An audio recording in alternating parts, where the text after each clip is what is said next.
Everyone, welcome back to Caitlin's Corner. Last year I posted a How I Take Notes video, and ever since then I have been constantly getting messages to share more note-taking tips. I'm happy to be delivering on that today, but before I get started, I do want to say a huge thank you to Post-it Brand for sponsoring today's video. Post-it sticky notes have been a back-to-school staple for me, I kid you not, since elementary school, so to say that I'm thrilled to be partnering with them would be an understatement. With all that being said, let's dive into the video. To share these tips, I'm actually rewriting some notes that I took, or some notes from my third year business courses. And the first thing that I always start off with whenever I am doing a note, particularly for reading, this is what my reading notes would be, is to write down the title of the chapter number, and I like to write them in boxes because it's just a really easy way to isolate the title and make it stand out, and it's not complicated at all, especially because I do tend to gravitate towards writing my notes on grid paper. As I mentioned last year, I like using grid paper or blank paper for my notes because I feel like I'm more likely to be creative with my note taking, and that helps with my recall of information that I'm writing down. Something new that I started towards the end of third year, and I'm going to try and make more of a consistent thing in fourth year, is adding a homework tracker to my reading notes. So if I have a reading that has homework questions, you do this little table at the top of your notes where you write down a box for each question that you have, and then underneath it you write down the difficulty level after you've completed it. So I'm going to sample fill them in, but a question that you completed very easily, you would do a check mark. A question that had some difficulty would have a dash, or I guess a minus mark, and then one that was complicated that you need to go back to, I put a star. You'll find this really helpful when studying because you'll know exactly which questions you should work on the most, so that if they pop up on a test or an exam, you are ready to go. Another note-taking tip I have is to embrace color in your notes. I'm adding some yellow to my title box, but you're quickly going to see that yellow is the color scheme for this chapter on attitude change. It helps with not only recalling just information in general, but also remembering which information goes together, because sometimes that in itself is difficult. I always, when doing reading notes, keep track of page numbers because I take a very simplistic approach to my notes. I don't really find a point in wasting time like basically transferring every piece of information from the textbook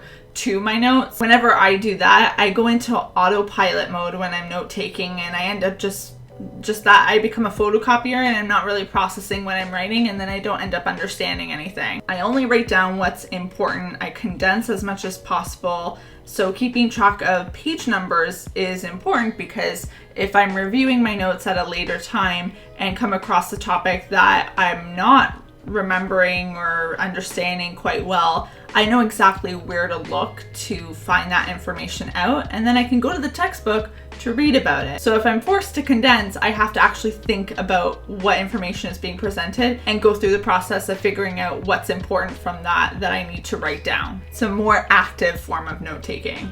I continue to bring color into my notes through headers and definitions. Whenever I write a definition out, I add a color so that my eye is easily drawn to it. And then I also use color for headers because, again, it's just another way of clearly communicating to your eyeballs that a new topic or subtopic has begun.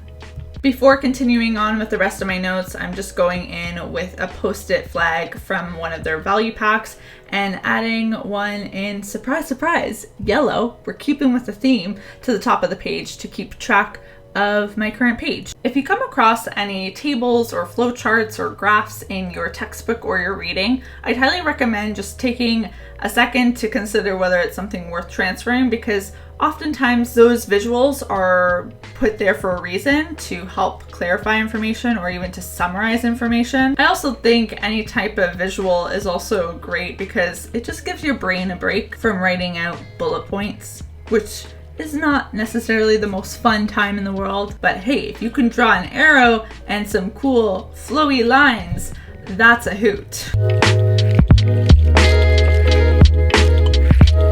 Speaking of visuals, you can also take a post-it note and draw a graphic. In this case, I'm drawing an actual graph on the post-it and flip it over, and you can write any information that's relevant to that graphic that you use. Again, this is just another way of adding color and bringing attention to an important piece of information, and also just making it a little bit more fun to do your notes. While doing my readings, if I ever have any questions, I always like to keep track of those questions in my notes. And I think a really great way to do that is to create a little box for the question and the answer so that it's very clear to you that you have a question that you need answered. You could also write down questions that you think will be asked on an exam and answer it in your notes, so that, again, that's just another study tool that's already ready for you when it comes time to study.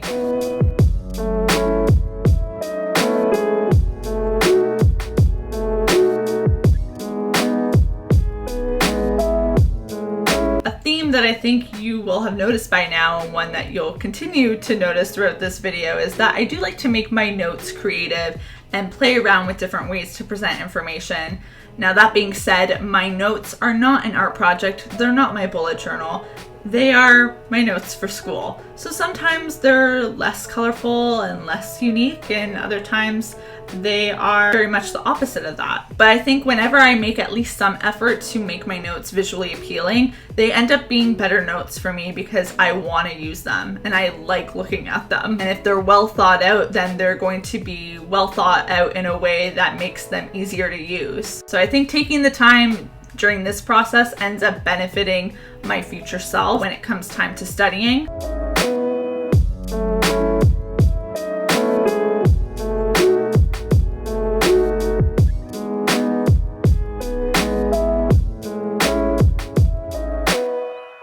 My approach to taking lecture notes really depends on the class. Sometimes I even take them online. I actually am going to do a whole video on how I take notes digitally, because I do a combination of handwritten and digital notes. But when doing a handwritten lecture note, I often start off with any announcements that the prof gives at the beginning of lecture. So the way that I separate that from the actual content from the lecture is by creating things like boxes, which are also a big theme throughout this video. So I start off with just the top of the box because obviously it's a lecture. I don't know how much information the professor is going to be giving. So I leave room to write down that information and then I fill in the box afterwards.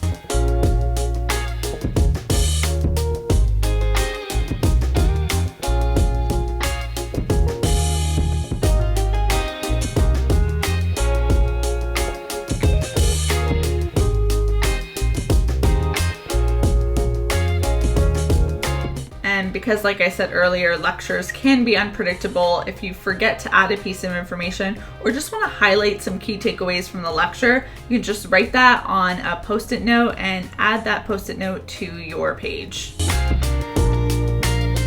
Well, that about wraps up today's video. I hope you guys enjoyed it and could take away something useful from it. Thank you so much for watching, and an additional thank you to Post-it Brand for sponsoring today's video. Their products have played a key role in keeping me organized for years. You can find links to all the products I used today in the description box below. If you liked today's video, be sure to give it a big thumbs up, hit that subscribe button and notification bell if you haven't already, and let me know in the comments below what's your #1 note-taking tip. I will see you all very soon with a new video, and until then, bye guys!